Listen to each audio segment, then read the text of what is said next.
Morning.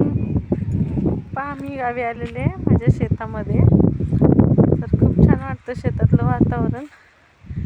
ऊस लावलेला आहे पाठीमागे. आता हरभरा लावलेला आहे आणि गहू लावलेला आहे. ही आमची विहीर आहे. विहिरीला पूर्ण बंदिस्त करून घेतलेलं आहे. पूर्ण असं कठडा बांधून घेतला आहे, त्याच्यामुळे धोका होणार नाही शेतकऱ्यांना.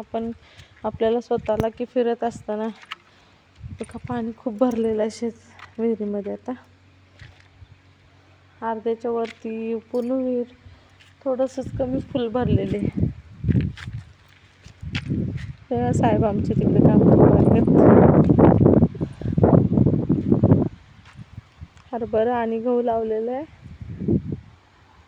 शेतीतलं वातावरण खूप छान वाटतं. प्रत्येकानं शेतकऱ्यांना सपोर्ट केला पाहिजे. फळभाज्या पालेभाज्या या खूप मेहनतीनं येत असतात. धान्य हे खूप मेहनतीनं येत असतं. तर मी हा व्हिडिओ याच्यासाठी बनवते की आपण शेतकऱ्यांना खूप सपोर्ट केला पाहिजे. त्यांच्या फळभाज्या पालेभाज्या घेत असताना बार्गेनिंग नाही केलं पाहिजे. ते बोलतात तेवढे आपण शेतकऱ्यांना पैसे दिले पाहिजेत. आता त्यांची मेहनत ते खूप स्वतःलाच माहीत असते. आपल्याला त्याची मेहनत बोलणाऱ्याला माहीत नसते. ते खूप मेहनत करून ते आपल्यापर्यंत पालेभाज्या फळभाज्या पोचवलेल्या असतात. त्यामुळे सर्वांनी शेतकऱ्यांना सपोर्ट करावा. याच्यासाठी मी हा शॉर्ट व्हिडिओ बनवत असते. शेतातलं वातावरण खूप छान वाटते. एक डॉक्टरसुद्धा फेल होते की आपलं नॅचरल वातावरण मध्ये राहिलं तर लोकांनी डॉक्टर औषधं सर्व फेल होतं.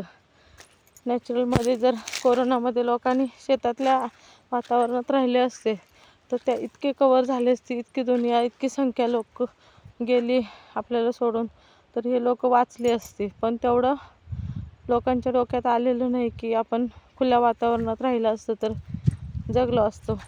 त्यामुळे हे घाबरून कोरोनामध्ये लोक गेली. तर एक कोरोना प्रत्येकाला धडा शिकवून गेला की बाबा की असं पुन्हा कधी रोग आला तर एक शेताशिवाय आपल्याला दुसरा पर्याय नाही. साधा आपण छोटंसं शेड मारून पण शेतातच राहिलं पाहिजे. तिथे तुमचे सगळे आजार बरे होणार आणि हॉस्पिटल डॉक्टरचं तिथं विषयच येत नाही. असा हा मेसेज मला पोचू वाटला म्हणून मी आपल्या पुढं हा शॉर्ट व्हिडिओ बनवून आपल्याशी शेअर करते.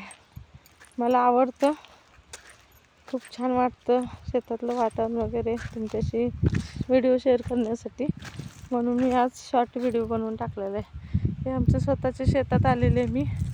ऊस वगैरे हरभरा त्याच्यानंतर गहू पण लावलेला आहे. सगळ्या कामातून सुट्टी काढून शेतात पण फिरायला यायचं असते. थँक्यू. व्हिडिओ आवडला तर लाईक आणि सबस्क्राईब करा.